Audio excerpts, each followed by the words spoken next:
గారు తిరుపతి అమ్మ, తిరుపతి తిరుపతి ఆవిడ తిరుపతి కోడలండి. అమ్మగారు గడప, అమ్మ గడప, దేవుడు గడప. నాకు అర్థమైందమ్మా, నువ్వు చిత్తూరు పిల్లలు కాదు కడప పిల్లలు, అందుకే అంత భావావేశం ఎక్కువ ఉంటుంది నీకు. ప్రసాద్ అన్న ఒక మాట ఏమనంటే, జగన్మోహన్ రెడ్డి గారు తెలుసు కదా కేసులు ఉన్నాయి, కానీ ఆయన గెలిపించారు కదా. జగన్మోహన్ రెడ్డి గారు ఉన్న కేసులు స్కాములు. అనంతబాబు కాదండి, ఒప్పుకున్నాడు తప్పు చేశానని.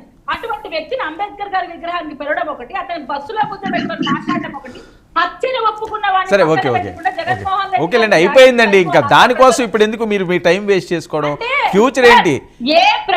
వర్మ గారు, ఏ ప్రభుత్వంలో అయినా గెలిచిన నాయకుడు ప్రతిపక్ష నేతలనే ఉండకూడదు, అసలు నేనే నియంతగా ఉండాలి అనుకునే నాయకుడు లేదు సార్, ఒక జగన్మోహన్ రెడ్డి గారు తప్ప.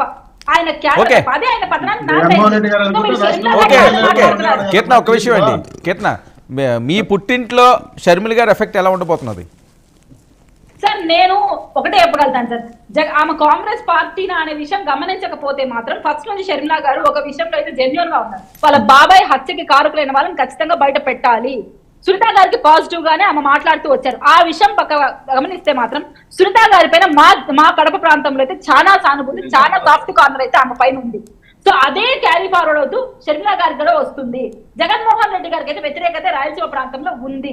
రాయలసీమ ద్రోహిగానే చూస్తారు. బాబాయ్ ఇంతవరకు న్యాయం చేయలేని వ్యక్తి, వినండి, ఒకవేళ జగన్మోహన్ రెడ్డి గారు వ్యతిరేక ఓటు కానీ షర్మిల గారికి వెళ్తే అది మీకే ఎఫెక్ట్, ఎందుకంటే వ్యతిరేక ఓటు చేల్చనని పొత్తులు పెట్టుకున్న పార్టీలు మీవి. టోటల్ ఏపీ మొత్తం అని చెప్పట్లేదు సార్, మా కడప ప్రాంతంలో ఆమె నిలబడే చోట జగన్మోహన్ రెడ్డి గారికి ఆమె యాంటీగా నిలబడితే అక్కడ జగన్మోహన్ రెడ్డి గారికి దెబ్బపడదు చూడతాను నేను. మొత్తం ఆమె ఓటు తిరుగుతుంది. రాయలసీమ ప్రాంతంలో ఉన్న మనోభావాలు దెబ్బతినేలాగా జగన్మోహన్ రెడ్డి గారు చర్యలకు పాల్పడ్డారు. అన్నమయ్య ప్రాజెక్టు విషయంలో కావచ్చు, వివేకా గారి హత్య కేసు తీవ్ర అన్యాయం అయితే రాయలసీమ ప్రాంతానికి జరిగింది. సో షర్మిల గారు కానీ సునీత గారు కానీ ఎవరు నిలబడినా కొంచెం పాజిటివ్ అయితే వాళ్ళ సైడ్ ఉంటుంది. ఒక కడప ప్రాంతం, పులివెందుల ప్రాంతం అంటున్నాను. ఓకే, ఏంటి పవన్ కళ్యాణ్ గారు ఎక్కడి నుంచి, అదేమన్నా క్లారిటీ ఉందా? పోనీ షర్మిల గారు అక్కడి నుంచి పోటీ చేస్తారు లేదా తర్వాత చూద్దాం. అలాంటి క్లిష్ట ప్రశ్న వెయిట్ చేస్తే మీకు తెలుస్తుంది కదా. తొందర పార్టీ అధ్యక్షుడు అన్నయ్య, ఓకే పోనీ సార్ ఒక పార్టీ అధ్యక్షుడు గురించి తెలుసుకోవాలి. జగన్మోహన్ రెడ్డి గారు ఎక్కడ నిలబడుతున్నారో మేము అడగలేదు కదా. ఆయన ఎక్కడ నిలబడతారో మీకు తెలుసు కదా, నిలబడితే గెలుస్తారని నమ్మకం. ఓకే, మోహన్ రెడ్డి గారు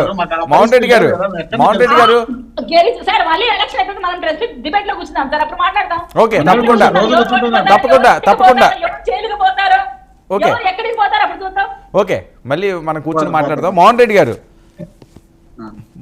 పూర్తి స్థాయిలో మేనిఫెస్టోతో అభ్యర్థులు రిలీజ్ చేసి మీ అభ్యర్థులు ఎవరైతే పెడుతున్నారో వాళ్ళ మీద గెలుపు గుర్రాలను పెట్టడానికి సర్వం సిద్ధం చేస్తున్నారట. పవన్ కళ్యాణ్ గారు ఢిల్లీ కూడా వెళ్తున్నారట. చాలా కీలకమైన సమావేశం అంటే ఇది. అక్కడి నుంచి వచ్చిన వెంటనే పూర్తి స్థాయిలో ఇక ప్రజాక్షేత్రంలో ఉంటారు. ఆయన స్కెడ్యూల్ కూడా సిద్ధమైంది. మిమ్మల్ని ఓడించే జయంతో ఆయన అడుగులు పడుతున్నాయి. ప్రతి అడుగు కూడా ఆ విధంగా ఆయన ఆచితూచి వేస్తున్నారండి. నవ్వుతున్నారండి నేను సీరియస్ చెప్తుంటే. ఫస్ట్ విషయమా, ఉండమ్మా జోకర్ సీరియస్ చెప్తాలే.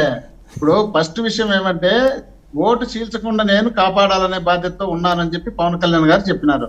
ఈ రోజు షర్మిలమ్మ గారు ఏమంటున్నారు, 175 నియోజకవర్గాల్లో నేను పోటీ చేస్తాను అంటున్నారు. కీర్తన గారు ఏమంటున్నారు, షర్మిలమ్మ వల్ల జగన్మోహన్ రెడ్డి గారికి ఇబ్బంది అంటున్నారు. అంటే అప్పుడు ఓటు చీలుస్తుంది అనేదే కదా కీర్తన గారు చెప్పేది. చెప్పినప్పుడు ఓటు చీలిస్తే వీళ్ళకున్నటువంటి 4-3 ఓట్లు కూడా ఆయమకపోతాయి. ఆయమకపోతే మాకు వచ్చినటువంటి అత్యధిక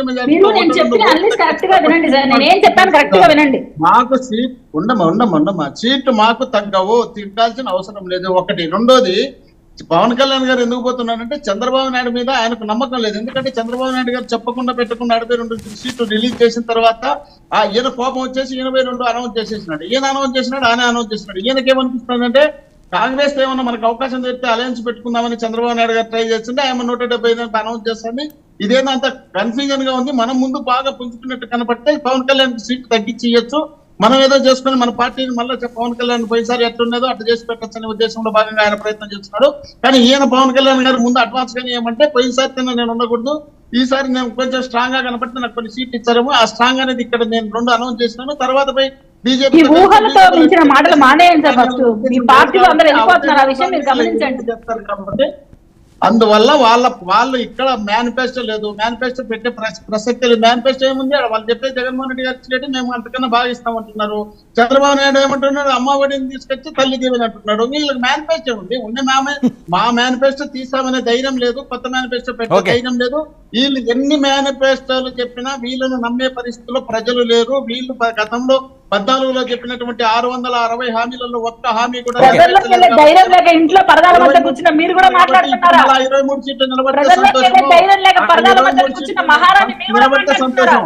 పవన్ కళ్యాణ్ గారు అలయన్స్ పెట్టుకుంటే ఒక్క సీట్ గెలుస్తాడేమో తెలియదు. ఏ ప్రాంతంలో పోటీ చేయాలనేది ఆయనకు కన్ఫ్యూజన్ లో ఉన్నాడు.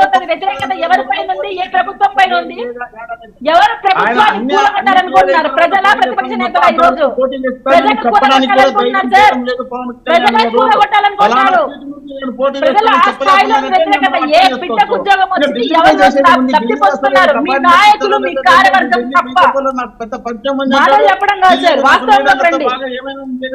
కనీసం ఢిల్లీకి పోయి వాళ్ళతో అపాయింట్మెంట్ మీ పార్టీకి మీకు న్యాయం జరిగితే కాదు, ప్రజలకు న్యాయం చేయాలి జగన్మోహన్ రెడ్డి గారు. మీ కార్యవర్గాలు పదవులు ఇచ్చి మీకు ఆస్తులు సంపాదించుకొని దోచుకోండి వదిలేస్తే ప్రజలకు న్యాయం చేసేది కాదు. జగన్మోహన్ రెడ్డి గారు మా పార్టీకి మా ఫ్యాన్ గుర్తు పట్టుకొని తిరిగిన వాళ్ళకు న్యాయం కాదు, ప్రజలకు న్యాయం చేసినాడు.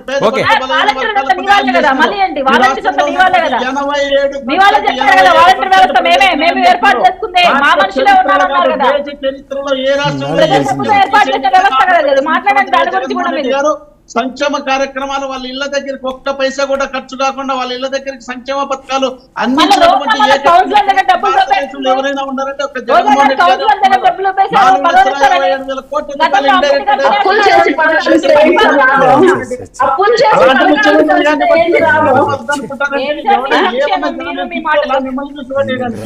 ఏం చేయగలుగుతారని మిమ్మల్ని చూసి ఓటేస్తారమ్మా? మీకు ఓటేసే పరిస్థితి లేరు, మీ మేనిఫెస్టో పరిస్థితి లేరు. మీరు కూడా శిరీష గారు 100% శిరీష గారు ఏంటి మీ వ్యూహం ఏంటి? సిద్ధమా? మేము దేనికైనా సిద్ధం సార్. ఆయన సిద్ధం అంటున్నారు, మీరు సిద్ధం అంటున్నారు, కళ్యాణ్ గారు సిద్ధం అంటున్నారు. అందరూ సిద్ధమే. ఇప్పుడు ఓటర్లే సిద్ధంగా ఉండాలి ఏం చేయాలన్నది. ఓటర్ జనం రెడీగా ఉన్నారు సార్. ఎప్పుడు జరుగుతామా ఈ దరిద్రాన్ని, ఎప్పుడు వదిలించుకుందామా అని మళ్ళీ మీరు ఇంకా రెచ్చగొట్టకండి ఎందుకు అనవసరంగా. జగన్మోహన్ రెడ్డి సార్ మాకు అనుకుంటున్నారు.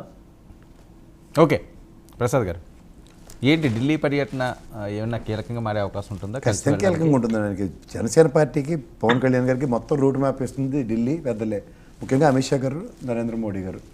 మరి నడ్డా గారి సంగతి ఏంటో నాకైతే తెలియదు, ఎందుకంటే ఆయన ఎప్పుడో 10 సార్లు వాళ్ళిద్దరి పేర్లే చెప్తారు.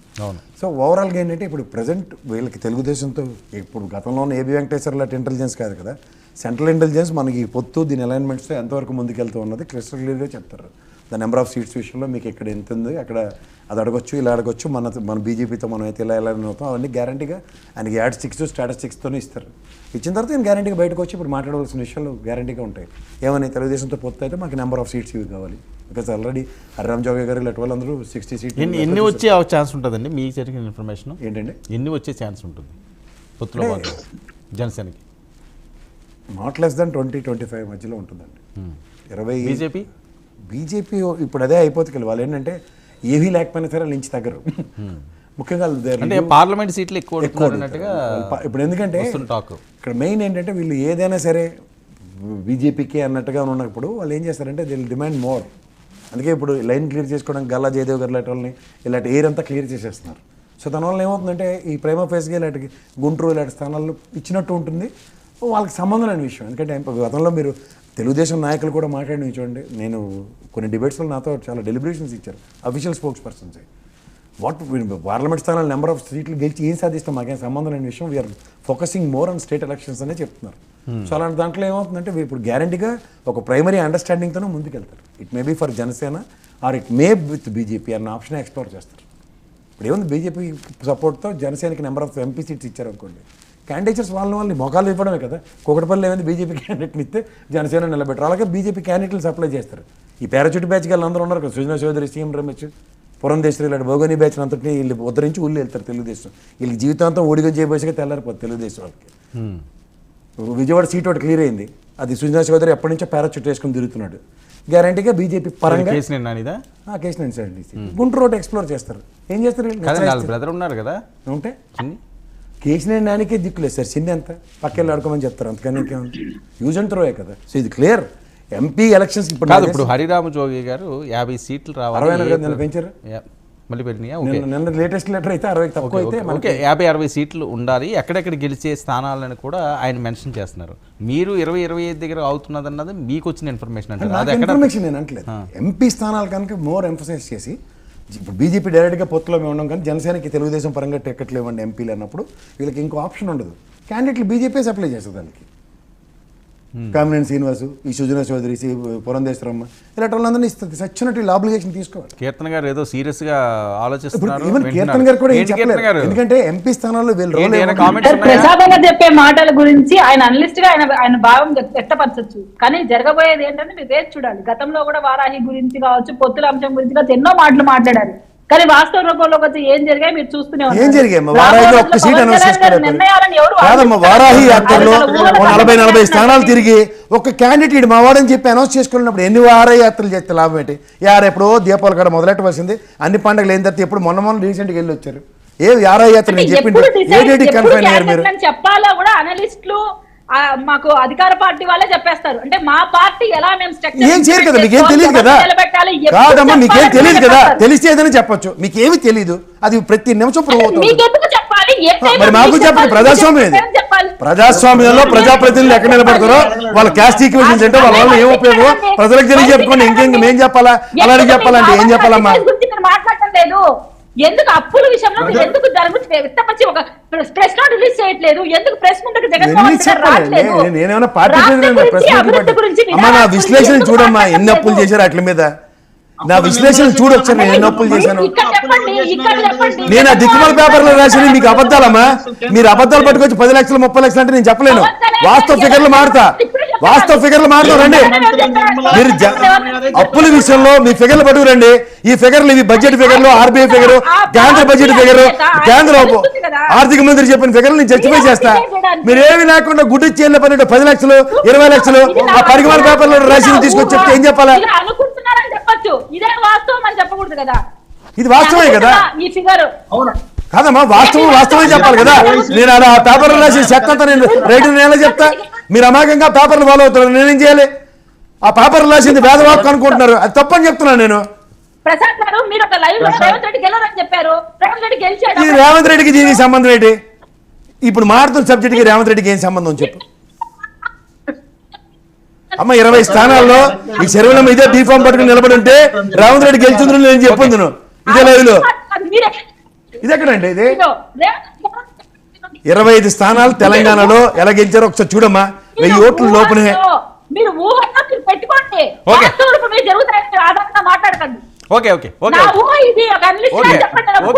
మన అనలిస్ట్ గారిని కూర్చోబెట్టరా, జనసేన తెలుగుదేశం వైఎస్ఆర్సీపీని కూర్చోబెట్టరా? నువ్వు తెలుసుకోవాలి, నేను అనలిస్ట్ గా చెప్తున్నాను.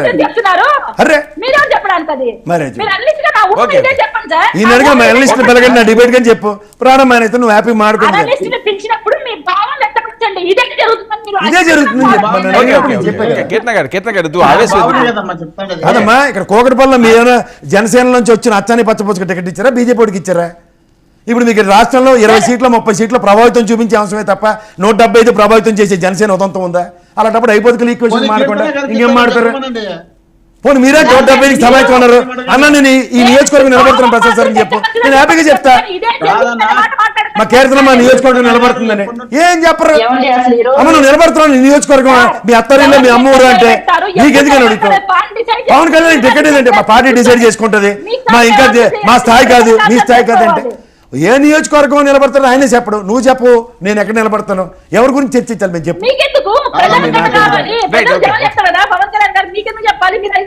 ఎక్కడ బాధండి? నేను వద్దాను, నువ్వు వద్దాను, ఆగ్రహం బీజేపీ ఆగమంటే అవుతుంది. ఓకే ఓకే కీర్తన గారు. కీర్తన గారు ఆయన చెప్పేదానికి మీరు ఎందుకు ఆవేశపడుతున్నారని అనలిస్ట్ గానే చెప్తున్నాడు కానీ కరెక్ట్ గా పలానా చీటు పలానా తోటి ఇచ్చటని ఆయన చెప్పలేదు కదా. అనలిస్ట్ గా చెప్పి ఆయన నేనేం చెప్పిన అనట్లేదు దానికి సార్. మీకు ఇదే కోపం జరుగుతుంది అని చెప్పకండి, ఇది నా ఊహ అని చెప్పమంటున్నాను సార్. అవునమ్మా. ఇది నా సరే ఊహ, అది ఇది యాడ్ నా చేస్తాను అంచనా. నా ఊహమ్మా, ఇలాగే నా నేను ఊహ, ఊహాజనితంగానే ఇదే చెప్తాను. ఇదే జరుగుతుంది, ఇప్పుడు ఆయన ఇలాగే అడుగుతున్నారు జరుగుతుంది. ఎన్ని మరి ఇస్తారో, ముఖ్యమంత్రి ఎన్ని గంటల్లో పోటీ చేస్తారో అని. ఓకే అప్పుడు గెలవడం చెప్పారు కదా, మరి ఓకే గెలిచారు ఓకే కదా. ఓకే ఓకే కీర్తన గారు. ఓకే కీర్తన గారు. వర్మ గారు అడిగినారు ఎన్ని ఇస్తారో ఎన్ని ఇచ్చు అని. అప్పుడు ఏమన్నాడు, ఎన్ని ఇస్తారంటే 20 సీట్ల కన్నా ఎక్కువ అన్నారు. దానికన్నా మీరు కోప్పడుతున్నారు, దాంట్లో కోప్పడాల్సిన అవసరం ఏముంది? ఒకవేళ ఇది నా 50 ఊహ సీట్ల కోసం అని చెప్పండి, ఇది నా ఊహ అని చెప్పండి, నా అంచనా అని చెప్పండి. కాదమ్మా, రామజోగి గారు అడిగిన సీట్లే 60 ఇవ్వడానికి మీ వాడు సిద్ధంగా లేడు, తీసుకోవడానికి సిద్ధంగా లేడు మీ వాడు. ఇంకా చాలా కామెడీ 60 క్యాండిడేట్ అంటారు మరి మీకు. మీకు 60 చెప్పాడా ఫోన్ చేసి? మీకు చెప్పాడా పవన్ కళ్యాణ్ తీసుకొని సిద్ధంగా లేదు, మీకు ఫోన్ చేసి చెప్పాడా? మరి డైరెక్ట్ చెప్పాలి కదా, రామజోగి గారి లిస్ట్ ప్రకారం నాకు 60 కావాలని అడగాలి కదా. ఎలా చెప్తారు సార్? రామజోగి గారి లిస్ట్ ప్రకారం 60 కావాలి, లేదా ముద్రయ్య గారి మనోభావాలకు అనుగుణంగా కాపు సామాజిక వర్గం నుంచి ముఖ్యమంత్రి అవ్వాలి. ఇలాంటి మాట్లాడమని మేము హ్యాపీగా ఫీల్ అవుతాం. అట్లీస్ట్ ఈ సామాజిక వర్గంలో ఇన్ని టికెట్లు తీసుకున్నాం, ఇన్ని చేయడానికి పోరాడుతూ చేశాడు. ఏది చెప్పరు, నీకెందుకంటే ఏం చెప్పాలమ్మా నేను? అలాంటి మాటలు చెప్పండి, చెప్పకండి. మిమ్మల్ని తిట్టిపోతున్నారు ప్రజలు, గమనించుకోండి. పర్వాలేదమ్మా, తిడితే ఏముంది, నిజాలు తెలుసుకుని వాళ్ళైనా తేరుకుంటారు తర్వాత. తెలుసుకున్నారు కాబట్టి వైసీపీ విముక్తి తెలుసుకుంటున్నారు ఈ రోజు. అదే చూద్దాం ఏం విముక్తి వస్తుంది. ఓకేలేండి ఓకే నీకేం విముక్తి వస్తుంది, నాకేం విముక్తి వస్తుంది? కాంట్రవర్సీ ఎందుకు ప్రసాద్ గారు ఎన్ని వచ్చే అవకాశం ఉంటుంది? బీజేపీకి ఏమన్నా ఉన్నాయా స్థానాలు? బీజేపీ నేను చెప్తున్నాను సార్, ఇవాళ తలకాయ నొప్పి అంతా బీజేపీ కాంగ్రెస్లతోనే ఉంది. ఎందుకంటే ప్రజలకు వాళ్ళ మీద విశ్వసనీయత